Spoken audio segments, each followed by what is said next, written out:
Blog Talk Radio. Well, here we are, ladies and gentlemen, across this great country. Well, I'll tell you one thing, coronavirus might have a grip on you, but nothing has a grip on the American Sports History Podcast, hosted by my good friend Peter Ray, live from Cleveland, Ohio. Yours truly, Mark Mancini here, 347-205-9631. Without further ado, let me give him the podium, the mic, and the red carpet. Peter, first of all, how are you? Second of all, how can people get a hold of you? Oh, hi, Mark. I'm fine, and I have a YouTube channel. The title is my name, Peter J. Ray, and I have a website. The title is Adventures in History with Peter J. Ray, and I've made 673 history videos in various areas, including every year in Cleveland baseball history from 1869 to 2019, including the 20 Negro League seasons. So. Are you still there, Mark? Okay. So anyway, tonight I'm going to just talk about my experiences as a sports fan, particularly as a Cleveland sports fan, and so that's what the topic of this all is. But before we get into that, this is Prime Time with the Stables, also known as Mancini Media, and I wanted to do a little promotion here for the Friday shows on this wonderful network of amazing individuals led by our fearless leader, Mark Mancini. Every Friday, I'd like to talk about Fridays. There's Snowman in the Morning, the early show that's on every morning. The Philadelphia Phillies Alumni Show from 9:30 to 10:30 p.m. with Warren Brewster. Team Houston, this is also Friday, 11 to 11:30 a.m. with Tyler Houston. Make the Money and Run, 11:30 to 12:30 p.m. with Vasu Vadaparti, Case Free Love, and Charlie O'Maloney. Also, Freedom to Rock from 5 to 6 p.m. with Tony Russo and Vince Giracello. So, tonight we're going to talk. I'm just going to talk. We don't have a guest. I'm going to postulate. Now, if you're interested in calling, don't be shy, dear listeners. The number is 347-205-9631. Yeah, so I was born in 1960, and, when you're very young, you are exposed to different things. And so the early 1960s, I remember hearing people talk about Wilt the Stilt Chamberlain, and baseball was king at the time. I don't really remember the AFL, but I have vague memories of hearing about Sandy Koufax, and it seems to me the couple guys with the Dodgers, Tommy Davis and Willie Davis, and then my older brother, as I got a little bit older, when I was like 5, 6, 7, 8, my older brother was 8 years older, and I remember him complaining about Bertie Tebbetts, the Cleveland Indians manager in the mid '60s, and also Steve Harrigan, who was had a tough year as a starting pitcher for Cleveland. And we would go to, I was one of these late bloomers, you could say, as a sports fan, because I really didn't get into it very much. I mean, I knew professional sports was going on, and I played a little bit. I was always never was very athletic, but by the time I got interested in, it was kind of life is hard, but I remember other kids were playing sports at a younger age, and I kind of waited. I was kind of lazy. I watched TV, and by the time I started playing, it's almost like it was too late, and I was sort of intimidated by the whole sports scene of playing sports, particularly baseball, which was the number one sport at that time, which is that's very deep in the heart of Americans, and So, by the way, before we continue, we have Mike Gallo next week will be our guest. Played for the Houston Astros from 2003 to 2006, and apparently pitched in the 2005 World Series. The following week will be Chris Pirtle, who is a media individual. So we have some exciting guests coming to the show tonight. You'll just have to listen to me if you are listening. So anyway, as I was saying, I remember going to the old Cleveland Municipal Stadium. They used to have what they called Straight A Day. If you got straight A's, apparently, you could get a free ticket for this certain day. And we would go. I mean, I came from a family of high achievers. My parents were really good students, and we were all expected to get A's. And And we did. I was the youngest, more or less, not all the time. But anyway, we'd go to these games, and I remember going to the stadium, watching games, not really knowing very much about it. And guys like Ted Eulander playing for Cleveland outfield. And actually we had this African-American boy who spent some time with us in the summer of, I believe it was 1972, yeah, and he was talking about Gaylord Perry. And I didn't know who he was talking about. But that was the first year Gaylord Perry pitched in Cleveland. And anyway, so it all started for me as a fan. I started junior high in the fall of 1972 when I was 12. My older sister had died the year before, and things were kind of tough with my family. My parents were, very, very sad, and my brother had gone to college, and then, adolescence is tough. Let's face it, it's part of you when you're growing up. Life is tough, and I was having a tough time in junior high, grade 7. Oh my gosh, it's like this pressure from school, and like I said, with my parents, we had to get. My parents, they never really said stuff to me out loud about you got to get high grades, but it was expected, and I thought, well, I got to do it, so I was pushing myself to get high grades studying, and then the thing with sports became really, I felt all this pressure, and I couldn't really make it as an athlete. When you're a kid, being an athlete, the athletes are like the most respected kids, boys, right? And I remember being intimidated by other kids in school. Yeah, just school. Life was tough, going to school, dealing with kids, bullies and stuff, and then the whole boy-girl thing was getting going, that type of thing in a co-ed public school. Anyway, the last 2 games of the 1972 Cleveland Indians season were a doubleheader at home against the Baltimore Orioles. And my friend Rick Donaldson, his father was a vice president for Standard Oil Corporation, so obviously he had a good job. And Standard Oil had seats behind home plate. Just there, there's the foul screen there for foul balls. But this was just to the side, you're facing the field to the left, and we had these front row seats. So you're really close to the players. And we went to a few of these, sat in a few of these seats with this friend and his father. So we had this doubleheader, and I remember, never forget. At that moment, I made a decision that I thought, wow, this is really something here. And I made a conscious decision to be a sports fan, and specifically a Cleveland sports fan. And it was the end of the baseball season. Remember this, my friend's father said, oh, this might be Brooks Robinson's last game or games in the doubleheader. But turns out he played quite a few more. He played till 77, I believe. So that was not true. But there was speculation. Anyway, so the season was over, and I really obviously I couldn't follow the Indians right away. So the first season I followed in sports was the 72 NFL season. That's why it was such a thrill having last week we had on the show this Joe Zagorski individual who wrote a book on the 1972 Packers. And it was fun talking to that fella because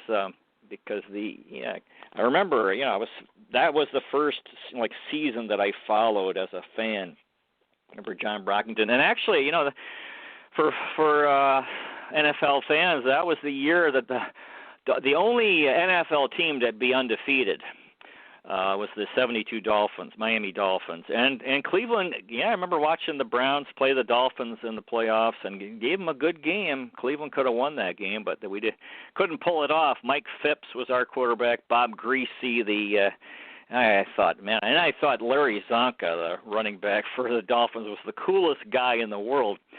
And actually, so I was into the NFL, and when you become a fan, you start becoming aware of the history of sports. And oh boy, I remember Joe Namath was, to me, again, like the coolest guy in the world.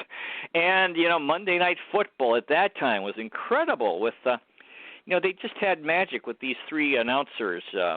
Frank Gifford, Dandy Don Meredith, and Howard Cosell. Oh my gosh! And as a kid, Well, it's Monday night. I wouldn't watch the whole game. I'd be probably good because they don't end back till midnight. It starts at 9. But anyway, and years later, I went to a Monday night game in Cleveland. Oh, that was so exciting! Monday Night Football. So yeah, I used to watch Monday Night Football on I'd watch the first half, and that would be it because it's 10:30. It's already too late. You need to get to bed when you're a kid. So anyway, the 72 Browns followed them. Mike Phipps, Leroy Kelly, guys like that, and it's funny. And actually, a little history. There was another pro football team that was undefeated. It was the 1948 Cleveland Browns, who were undefeated in the All-American Football Conference, which was a league that they ended up they started in the AAFC, the Cleveland Browns, and then a few of the league folded. That league folded, and the Browns, a few like 3 teams, including the Browns, joined the NFL.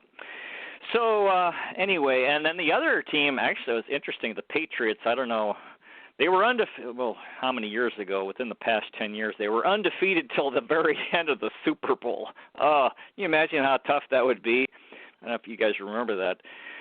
So anyway, now the Cleveland Cavaliers were playing that season at the Cleveland Arena. They were a real new team. They started in 1970, so this was like their third season. And the NBA back then wasn't that popular, but I was following the Cavs. I never went to many Cavs games, and because it's winter time, and I don't know, you just don't feel like going out.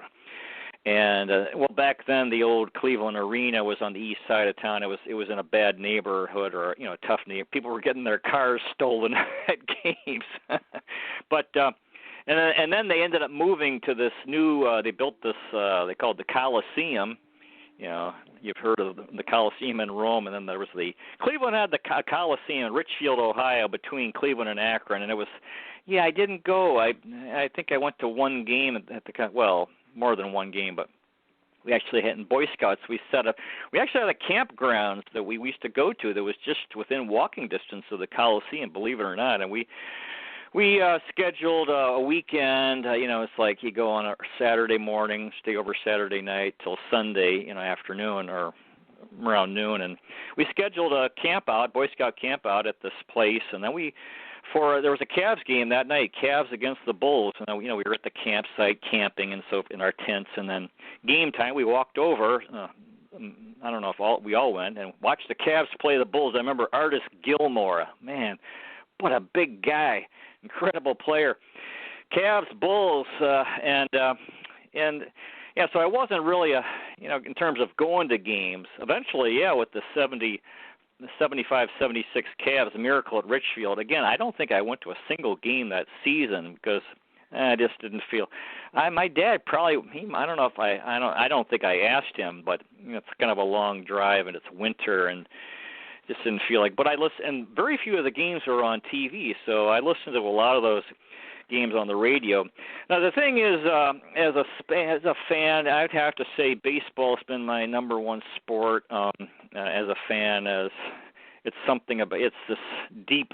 I always tell people baseball is deeply rooted in the American people. It's our game, and it's been just so old, and it's summertime. And anyway, the 73 Tribe, that was my first year following the Tribe, and I think about those.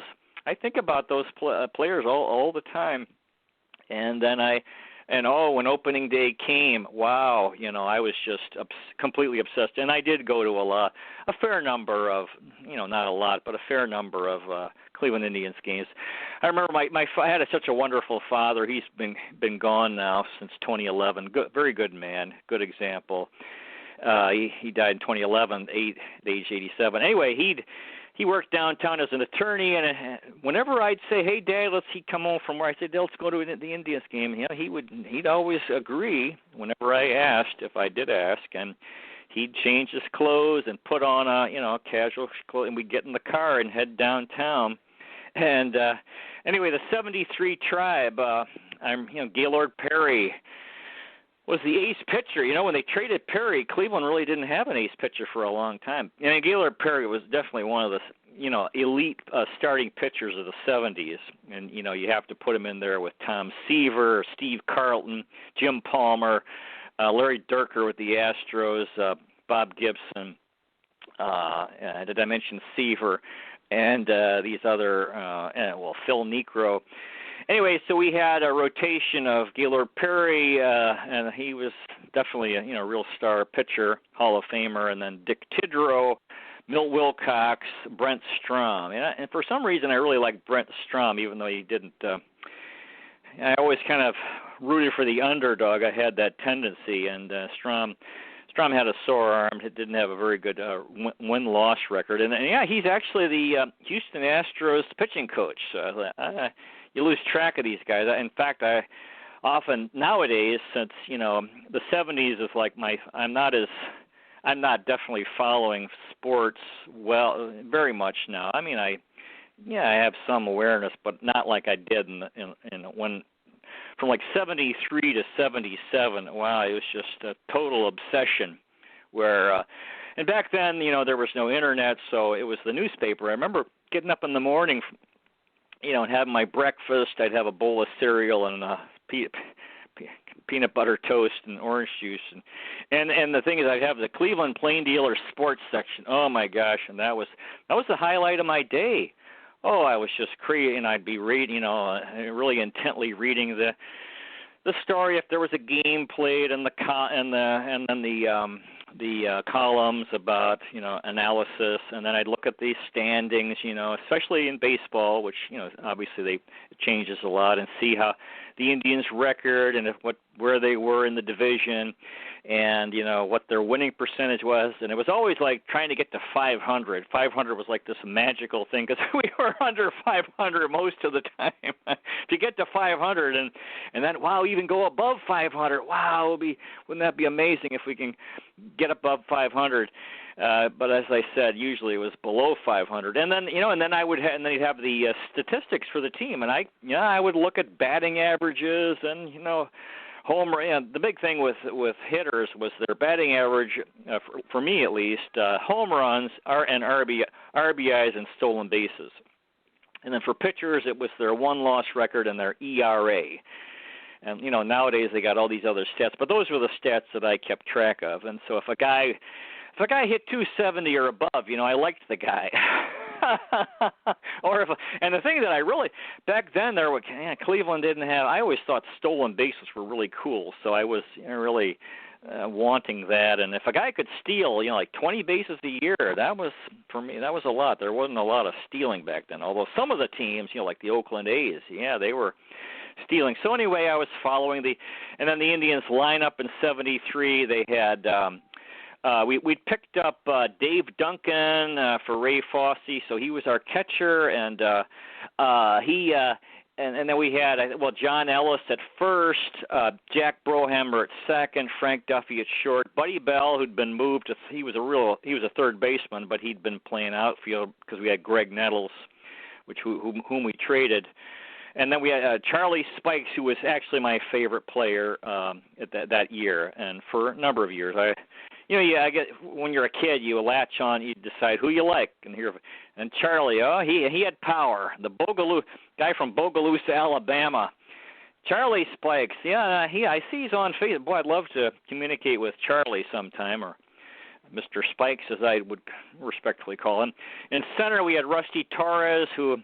Yeah, he couldn't keep his average up, so he didn't. I think eventually was on the bench. George Hendrick. I think he might still be coaching. George Hendrick, who could tremendous talent. Actually hit 3 home runs in a game. And then Oscar Gamble we picked up, and then all these different.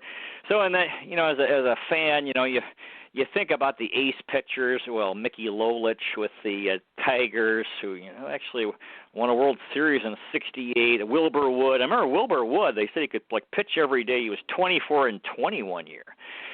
So in '73, the Oakland A's. Oh my God! And we went to a game, at Indians A's game. Oh my gosh, the Oakland A's. Those guys were just the coolest guys in the world with their yellow and green uniforms. I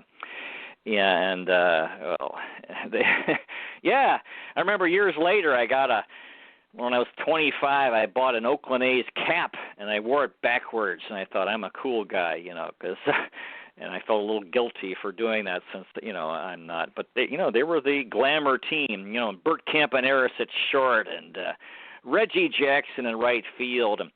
Well, Catfish Hunter, yeah, I mean, I'll always love Catfish Hunter because he was this tremendous, what a name, Catfish Hunter. And Sal Bando at third. We had his brother, he was from the Cleveland area, and he signed his brother Chris as a catcher. Dick Green at second, Bill North in center, Joe Rudy in left. I remember that he made a big catch in the World Series. So anyway, I was following the Cleveland sports, you know, on the radio, on TV. And actually now I'll watch Browns games. I'll watch the whole game, you know, because it's only once a week. And I'll put that, you know, every game is a big thing. I don't have cable TV, so I can't really get Indians games, I don't think. And but I think, yeah, they have the Browns are I don't know, we'll see about this year. The Browns have been on local TV, so I'll watch those. So anyway, as the years pass in the 70s, I guess I'll always be always love the 70s teams and players. And as the decade progressed, well, actually in 73 we picked up Dick Bosman, as the Indians we're talking about, who threw a no-hitter, I think, the next year. And, Brent Strom couldn't pitch. Then we had Tom Timmerman, another starter, Rorick Harrison. Yeah, and all these guys, through the years and into the 70s, and Ken Aspermani was the manager. 74, yeah, you know, and I was really living and dying with the team, you know, and if they would win, I'd feel good. Here I'm talking about I'm age 13, 14, 15 at that time. And my dad saying, "No, Peter, don't put all your hopes on the Cleveland Indians," because he could see this that I was just so into it, and I was really obsessed. It was a total obsession. You know, I had other things in my life. I was going to school, and I was in Boy Scouts, which I really loved. But yeah, the Cleveland sports was very dear to me. And my friends they knew it, and I don't think they had that same passion, or they hadn't fallen. This hadn't become so important to them. And, you know, sometimes I felt like, I wish I hadn't done this. I wish I hadn't become such a big sports fan. But on the other hand, you know, you can talk to people, especially I can talk to a guy my age, especially if they were into it. You know, we can talk about these guys, and you have something in common.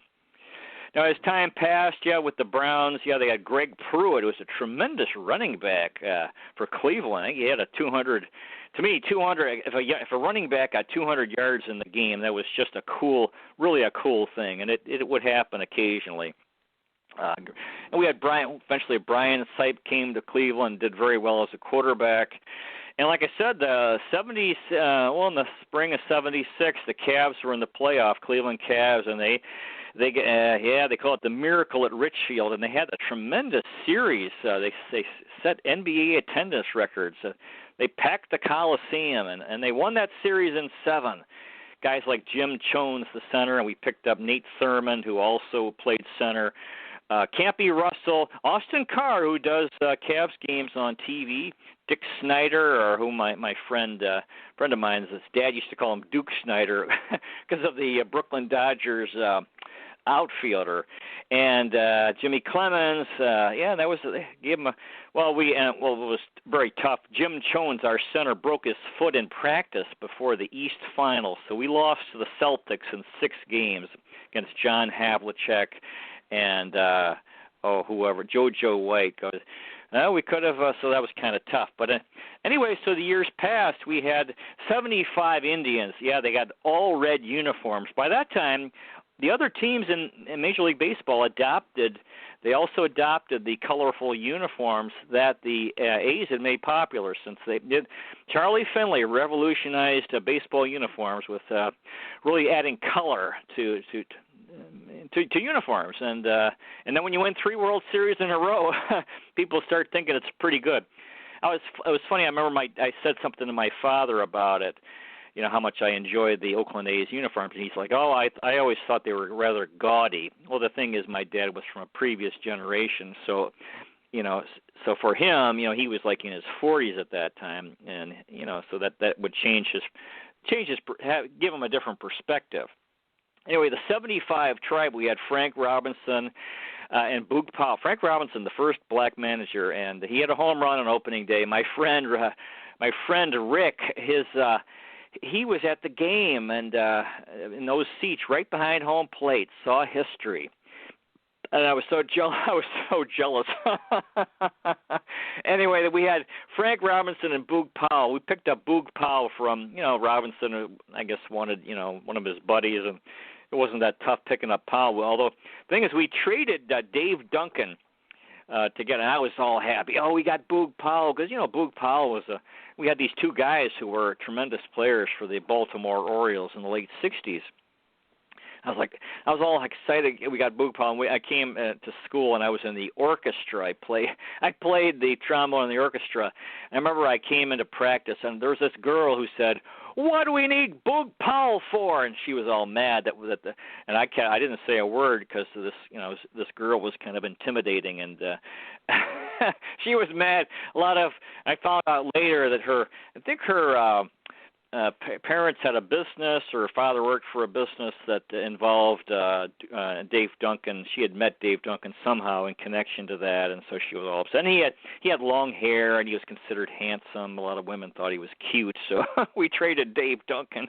Years later, we picked up Shelley Duncan, his son. I was real happy about that because, Dave Duncan, Duncan had a lot of success as a coach with with Tony La Russa, especially with the Cardinals. And the thing about it, people that's not politically, actually Frank Robinson was a lousy manager, I have to admit it. I mean, it was great that they made history, but it was also tragic 1975 because he made war with Gaylord and Jim Perry. We picked up Jim Perry in '74. It was so cool having the Perry brothers in Cleveland, and they didn't get along. And John Ellis. So those guys were. And then Charlie Spikes just wilted under the pressure. Frank Robinson was just a very intense guy, and he's a superstar. So he really, if you look at his record, his winning record. It's like you can't criticize the guy because he was, this revolutionary in, the first black man. And it was good that they've had black managers, obviously. You want to open opportunity up to people. Everyone should have a chance to do whatever they are qualified to do. And he was the first one who was to do it. And they had Jackie Robinson's widow at that game, 1975. So anyway, it's we're running out of time here. I guess there haven't been any callers, so anyway, anybody who might be listening to this, I appreciate it. And we've got a couple minutes here. So it's been and yes, and I also followed hockey to some extent. We had the Cleveland Barons back then, in the early 70s. They'd been a long time American Hockey League team. There was like a rival. AHL back then was sort of on par with the NHL. Anyway, the Barons folded. There was the World Hockey Association. We had the Cleveland Crusaders, and I followed them. Yeah, and I listened to those games on the radio. I'm not sure if I went to a Crusaders game. And then we had an NHL team. I think it was NHL Barons. So I did follow hockey but we really haven't had Major League Hockey in Cleveland. And we still have a minor league team, and now the AHL really is a minor league team. So, we're running out of time here. We're in the last minute of the show. I'm not sure how many seconds are left, so I appreciate you listening here. And whatever team you're following, I wish you well. Whether it's, I always like to root for any teams that haven't won a World Series or a championship in a long time, and give people. So people can have that satisfaction. We finally got that in Cleveland with the Cavs in 2016. And this year, the Indians are going to win the World Series because I've been saying that since 1973. So anyway, dear listener, I appreciate you so much, your time, and I wish you well. God bless you. May the road rise to meet you. May the wind be at your back. May the sun shine warm upon your face and rains fall soft upon your fields. And until we meet again, may God hold you in the palm of his hand. And as Joe Tate used to say, former Cleveland Indians and Cleveland Cavaliers broadcaster, have a good night, everybody. God bless you. Take care. Talk to you next week. Bye-bye.